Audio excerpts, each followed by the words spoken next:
Baik, bismillahirrahmanirrahim. Assalamualaikum warahmatullahi wabarakatuh. Hari ini kita lanjutkan kuliah bioetik hewan. Sekarang saya ingin menjelaskan tentang aspek pemeliharaan. Kenapa aspek pemeliharaan menjadi penting di dalam bioetik? Karena standar dari aspek pemeliharaan ini juga diatur oleh IACUC atau The Guide, ya, The Guide for the Care on and Use of Laboratory Animals, ya.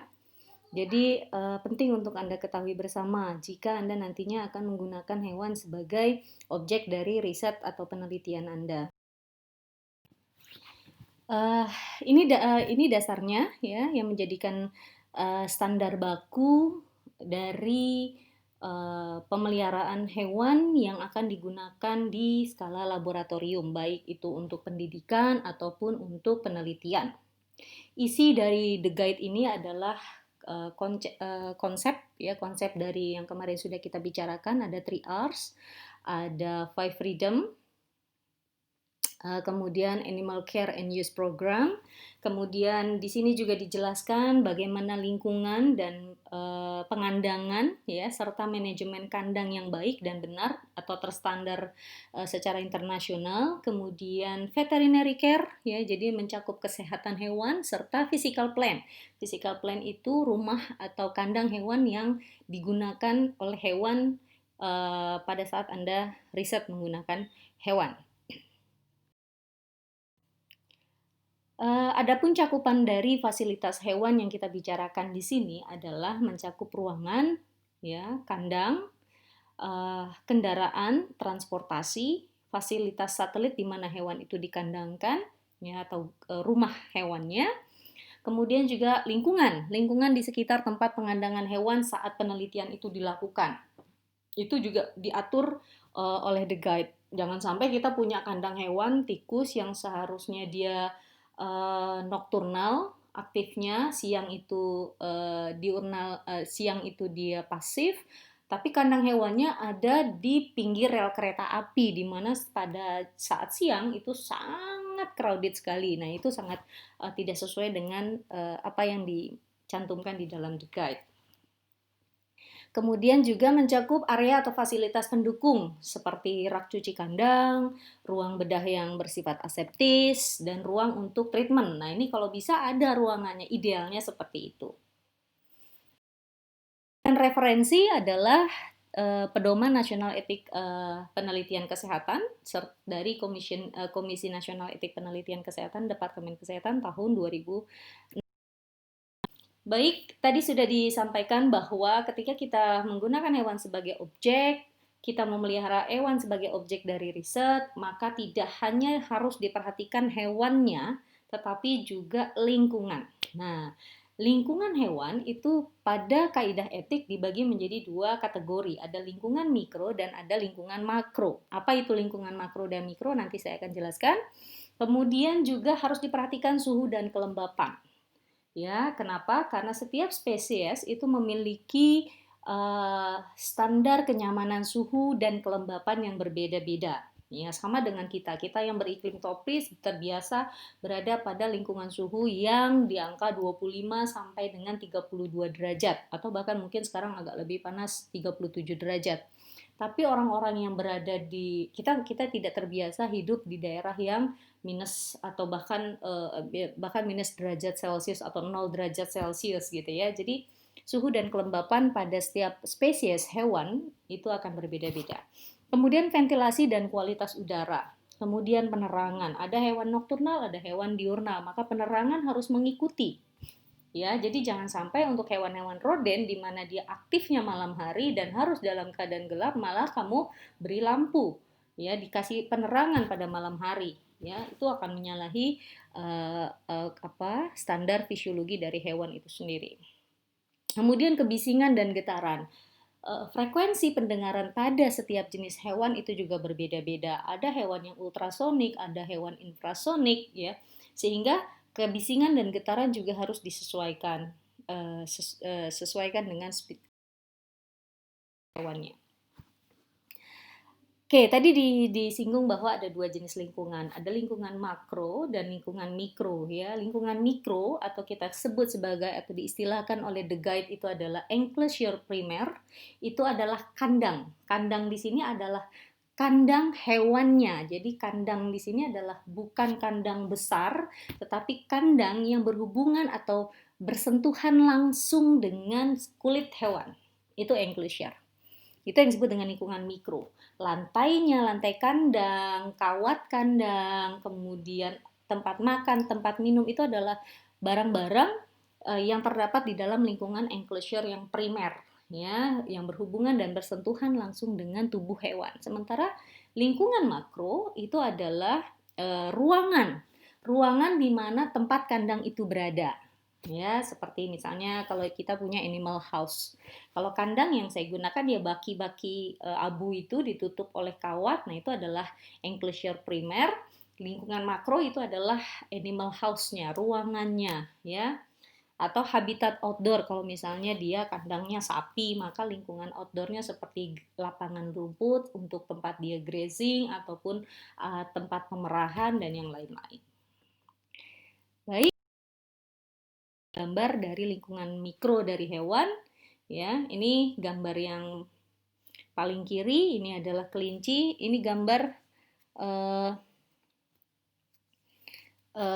di kandang hewan Bogor, IPB Bogor juga sama seperti ini kandangnya. Ya, kemudian yang di tengah ini juga kandang yang ini yang di luar negeri. Kemudian ini gambar yang paling kanan di mana kandangnya itu dia di floor, di lantai, dibagi-bagi. Ini kandang sama persis dengan yang dibuat oleh Pusat Studi Satwa Primata PSSP yang ada di Bogor. Ini dia memelihara hewan tikus ya, tikus dan mencit itu di lantai ya, dibagi menjadi sekat-sekat.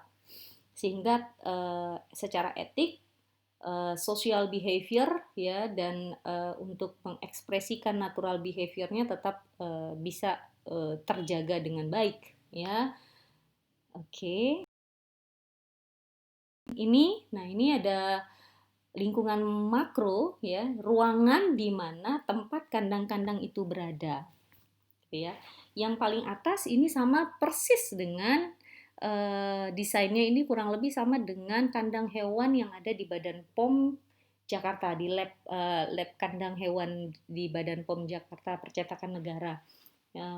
Kita nggak boleh masuk. Saya waktu itu kebetulan karena punya yang kebetulan dokter hewan UGM di sana teman saya sempat ditunjukkan, oh di sini loh kalau kandang hewan kami seperti ini.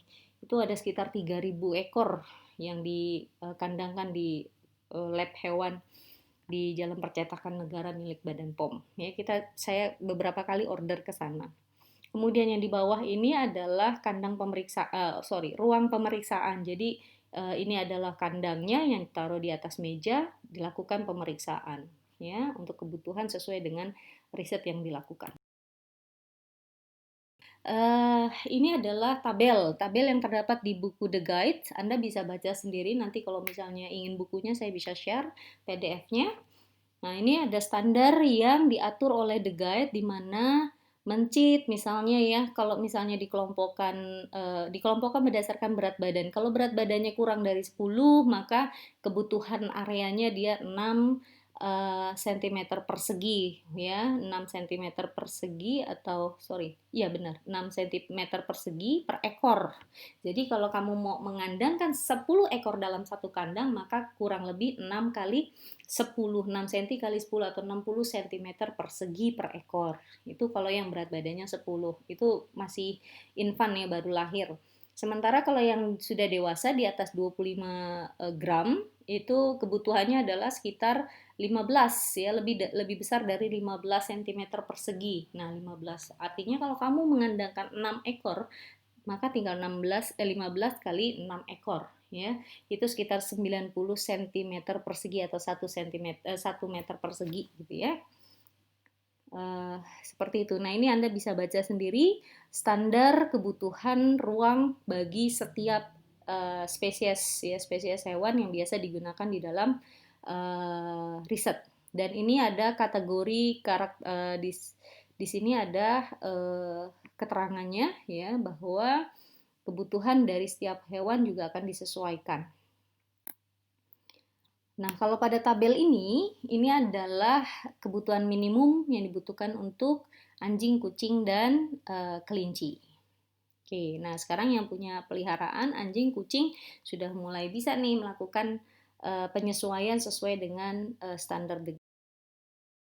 Baik, untuk bagaimana dengan sistem pengandangan? Nah, sistem pengandangan yang digunakan itu akan disesuaikan dengan studi ekologi atau kebutuhan hewan yang akan digunakan di dalam riset. Apakah sekedar hewan konvensional saja ya, tidak meneliti tentang spesifik mikroorganisme tertentu, atau harus germ free di mana semua yang berhubungan dengan hewan secara langsung itu harus steril gitu ya, atau gnobiotik atau SPF, tentu akan disesuaikan. Ya, ada beberapa kategori pengandangan pada rodensia, ada yang bersifat konvensional, ya, ada micro isolator, ya, micro isolator ini ada yang statik dan ada ventilated. Jadi tergantung dari seperti apa sirkulasi udara yang ada dengan lingkungan enclosure primer dari hewan, gitu ya.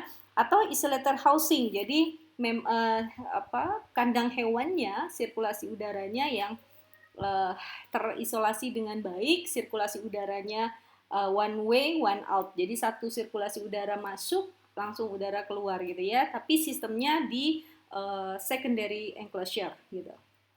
Atau yang disposable caging ya, yang perkandangan yang sekali pakai ya, untuk meminimalis adanya kontaminasi melalui kandang ya, penggantian kandang. Nanti lihat di sini ya, ada yang statik. Nah, ini yang paling bawah di tengah itu adalah yang static caging, di mana sirkulasi udaranya konstan ya. Begitu juga dengan yang paling kanan itu juga konstan ya. Dijaga bahwa tidak boleh. Nah, ini ada housing mencit ya, untuk yang standar housing mencit. Kandang dengan alas solid diberi bedding. Beddingnya itu bisa kertas, karena tujuan dari bedding apa? Tujuannya adalah untuk mampu menyerap urin.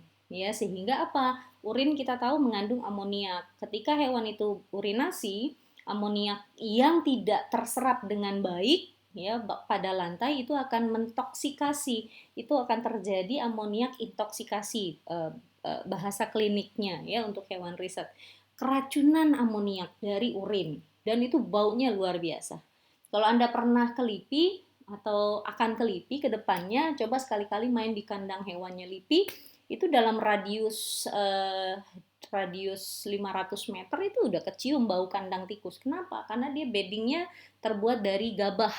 Gabah itu kurang baik untuk ya mungkin karena gabah di sana didapatkan secara free gitu ya, bebas, bekas penelitian yang tumbuhan, jadi diambil dan dijadikan alas. Tapi gabah itu tidak menyerap urin dengan sangat baik, hanya 10% urin yang bisa diserap, sehingga mencit yang dijual dari LIPI Cibinong itu cenderung berbau amoniak gitu ya. Beda sama yang di kandang yang animal house kita punya, saya gunakan kandang dari beddingnya berupa serasah. Itu adalah yang kalau misalnya Anda ke pet shop itu ada kotak-kotak serasah parutan kayu. Nah, itu bukan sekedar kayu diparut atau bekas parutan kayu, bukan. Itu memang dibuat dari kayu ya, kayu muda.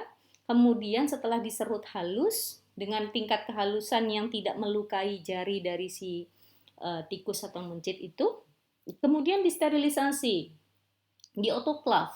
Setelah di autoclave baru di packing. Jadi memang sudah steril gitu ya. Harga murah cuma 5 ribuan. Ya.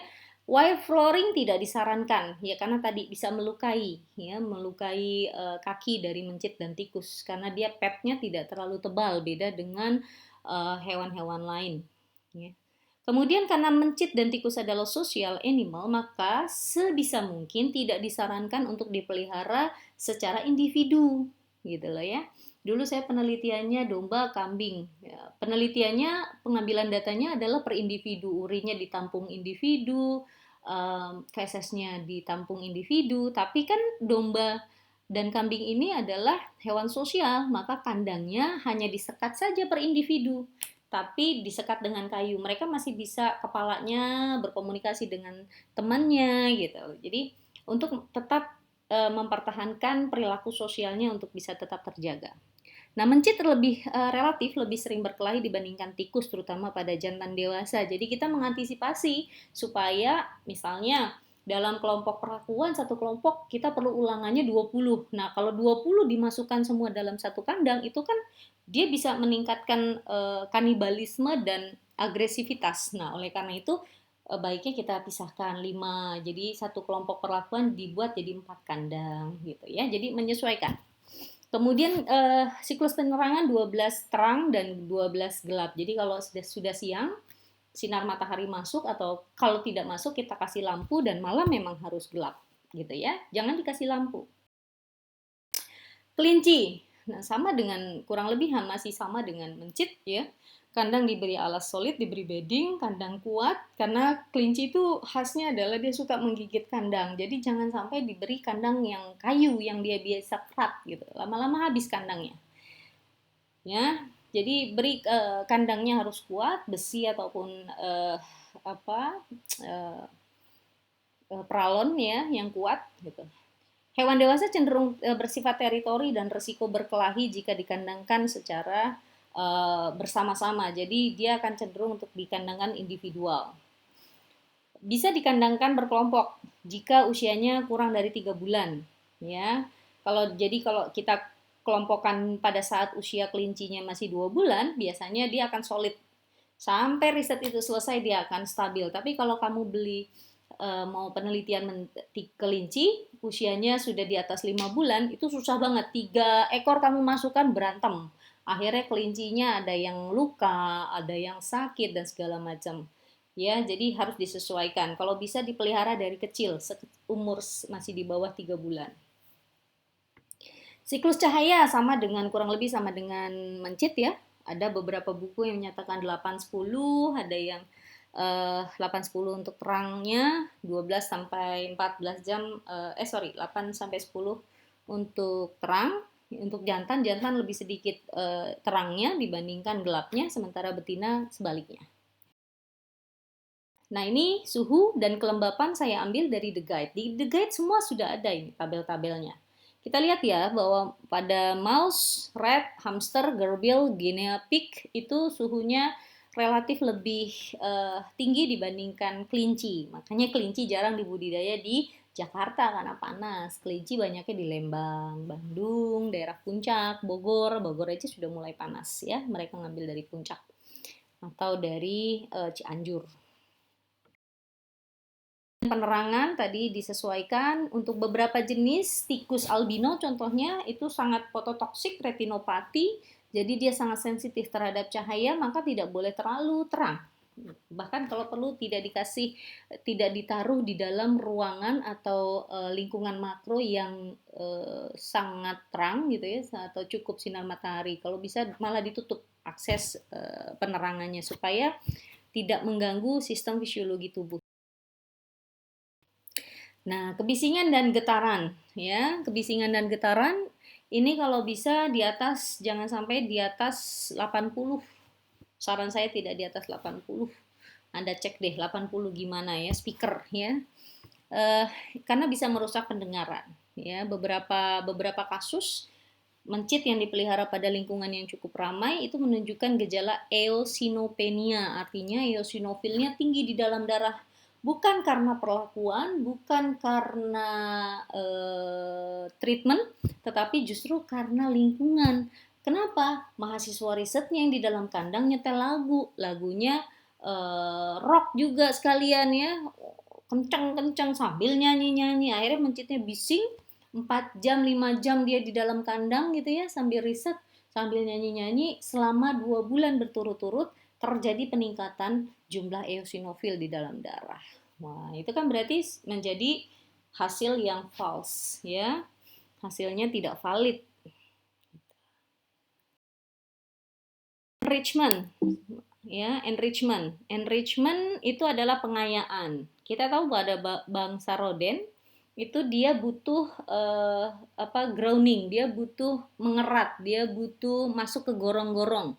Nah, sehingga kita perlu enrichment, kasih lubang, kasih tempat dia untuk grounding, dia bisa masuk ya, dia bisa mengerat.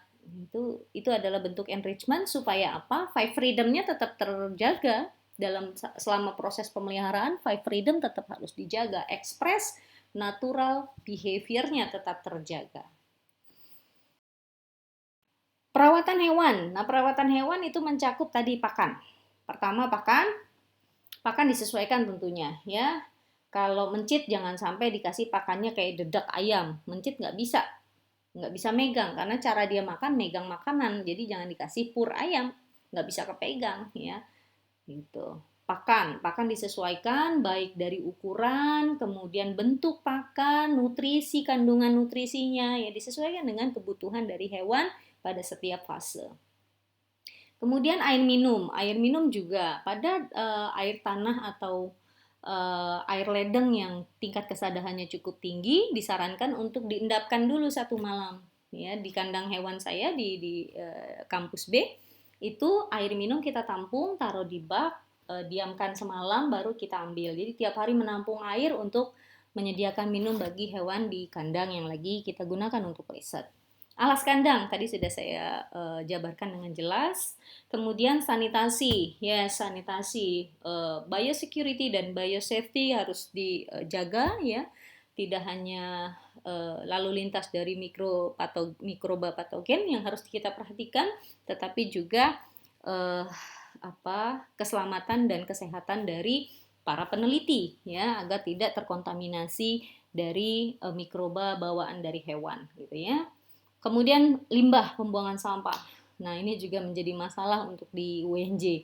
Bahkan prodi kimia itu sampai sekarang limbah praktikum bahan kimianya itu ditampung aja di dirigen berpuluh-puluh tahun itu numpuk di labnya yang di kampus B di lantai 4, lantai 3 itu ya.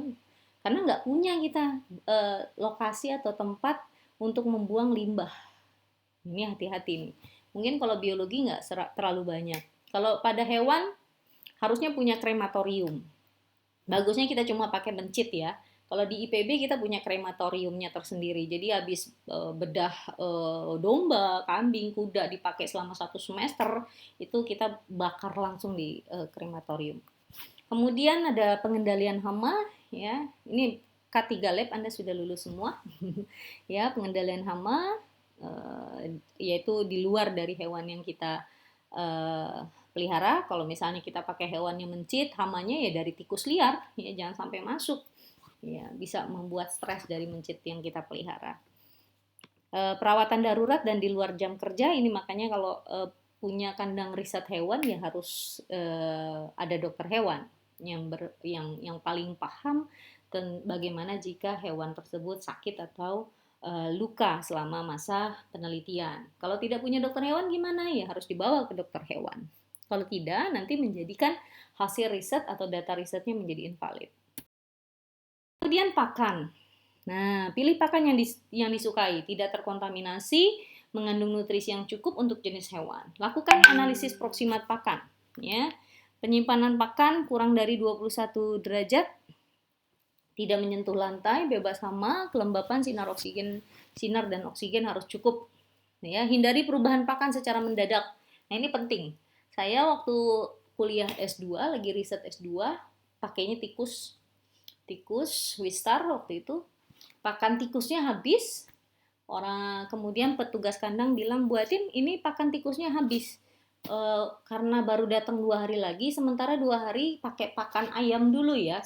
Terus saya bilang ya mau gimana lagi. Akhirnya pakailah pakan ayam. Baru 2 hari itu turun berat badan. Berat badannya semua turun, langsung stres ya karena terjadi perubahan pakan. Nah, ini juga harus diperhatikan selama ya. Ini ada standar pemberian pakan, jumlah pakan per konsumsi dari ya. Ini adalah tadi ya cara menyimpan pakan yang baik sesuai dengan air minum. Tadi sudah banyak saya jelaskan. layak diminum, tidak terkontaminasi, diperiksa rutin kesadahan ya, kontaminasi kalau perlu dimasak ya. Botol minum harus dibersihkan sebelum diisi. Alas kandang atau bedding kotak langsung atau tidak langsung ya, itu tetap harus diperhatikan. Lingkungannya juga ya disesuaikan dengan hewan yang kita inginkan ya. Penggantian bedding, nah ini juga penting. Ada beberapa peneliti malas ganti bedding, maka ditebelin aja beddingnya, lapisannya tebel ya. Digantinya sebulan sekali, tetap aja salah. Kalau saya tipis saja, tapi ganti 3 hari sekali ya. Supaya apa? Kan enak kalau ganti spray 3 hari atau seminggu sekali kan wangi, bersih. Ya, sama mencit juga sama gitu ya. Ganti semakin sering semakin bagus. Nah, memang konsekuensi logisnya kerjaan akan banyak. Ya, metode pembersihan dan desinfektan kandang ya cukup dengan alkohol 70% ya, dicuci dulu dengan sabun lalu tinggal di spray ya. Sanitasi juga harus diperhatikan frekuensinya. Ini ada contoh dari kandang ya, mencit yang disusun dengan sangat baik, sirkulasinya tetap baik dan terpantau kondisi hewannya. Ya, untuk primary enclosure secara manual ya bisa dicuci ataupun dengan pencuci kandang otomatis, kita nggak punya. Nah, atau bisa menggunakan air panas ya. Jadi setelah dicuci dengan sabun, kita gunakan air panas untuk mensterilisasi. Dan kalau secondary enclosure ya seperti lantai, dinding, pintu, jendela ya usahakan sih dibersihkan sebelum mulai penelitian dan setelah akhir masa penelitian. Itu yang biasa saya lakukan sehingga pada penelitian berikutnya masuk kandang dalam keadaan bersih ya, hanya tinggal sedikit disapu atau dilap saja. Ya, limbah ya, ada limbah biologis ya, limbah hazard yang berbahaya. Ini sesuai dengan aturan K3 Lab ya, pembagian dari limbah ya. Kalau bisa tempat sampah tidak bocor, tertutup rapat, ada diberi label ya jenis sampahnya apakah sampah berbahaya, ada limbah fisik, ada limbah kimia ataupun limbah bersifat biologis gitu ya. Atau kalau di fisika limbah yang bersifat reaktif. Nah, kayak kemarin kasusnya tuh yang di mana Tangerang ya, kebocoran dari radioaktif itu limbah ya, dibuang. Gimana kita produksi nuklir ya, cuman riset aja udah kebocoran gitu. Pengendalian hama. Nah, ini pengendalian hama, bagaimana hama dicegah untuk bisa masuk ke dalam kandang ya. Kalaupun ada sarangnya juga dibersihkan, diberantas, dihilangkan. Hindari penggunaan pestisida karena mencit kan juga bisa berpengaruh terhadap pemberian pestisida.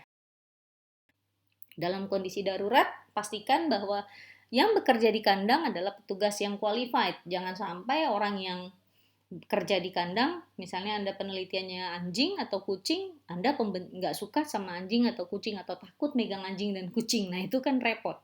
Ya, jadi harus qualified secara teknis, dia harus menguasai bagaimana handling ya. Nanti kita ketemu di PHP ya.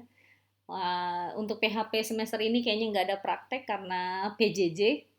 Kemudian ada nomor telepon darurat dan paling tidak yang bekerja dengan kandang hewan itu memahami prinsip SOP K3 ya. Nah, ini untuk manajemen populasi kita bisa gunakan identifikasi, kemudian breeding dan recording serta identifikasi ya. Identifikasi ini merupakan hal yang penting sekali dilakukan pada saat Anda melakukan penelitian ya, baik penelitian in vivo di kandang, kemudian pada saat Anda melakukan sampling atau pengiriman sampel gitu ya, ataupun pada saat breeding ya. Metodenya untuk identifikasi bisa digunakan kartu kandang ya. Kartu kandang pada enclosure primer itu diberikan secara detail dengan jelas ya, kapan masuknya, usianya, rasnya, spesiesnya, kemudian sampai dengan jumlah ekornya ada berapa gitu. Kemudian juga bisa ditandai berdasarkan karakteristik, apakah pola rambut ataupun dari warna ya, itu bisa digunakan sebagai dasar identifikasi. Kemudian bisa juga diberi pewarna ya. Misalnya pada metode RAL, rancangan acak lengkap, di mana satu kandang berisi berbagai kelompok riset, maka bisa dibeli warna. Warna kuning adalah untuk treatment kontrol positif, misalnya warna merah untuk perlakuan 1, warna biru untuk perlakuan 2, dan seterusnya. Kemudian bisa juga menggunakan ear punch, ya, ear punch, tetapi ini sudah tidak disarankan lagi karena melukai mencit dan tikus, ya. Jadi seperti dilubangi kupingnya, telinganya, ya, sehingga tidak sesuai, dipandang sekarang tidak memenuhi kaidah etik. Kemudian ada ear tag. Ear tag itu adalah memberi seperti anting, ya, pada kelinci. Biasanya pada sapi-sapi itu juga menggunakan ear tag atau tato. Nah, ya, tato pada telinga, ekor, kaki, atau flank. Nah, tato-tato yang sifatnya permanen itu sudah tidak disarankan sesuai dalam etik hewan, ya. Tetapi kalau tato yang tidak permanen dan tidak merusak jaringan kulit pada hewan itu masih diizinkan. Nah, beberapa juga bisa menggunakan microchip, ya, tergantung dari protokol hewan yang protokol riset yang ingin digunakan. Baik, terima kasih. Saya rasa penjelasan tentang sistem pemeliharaan hewan sesuai dengan kaidah etik hewan, ya, berdasarkan standar yang disampaikan di dalam The Guide, saya rasa cukup sekian, ya. Jika ada yang ingin ditanyakan, kita bisa diskusi, ya. Terima kasih atas perhatiannya. Assalamualaikum warahmatullahi wabarakatuh.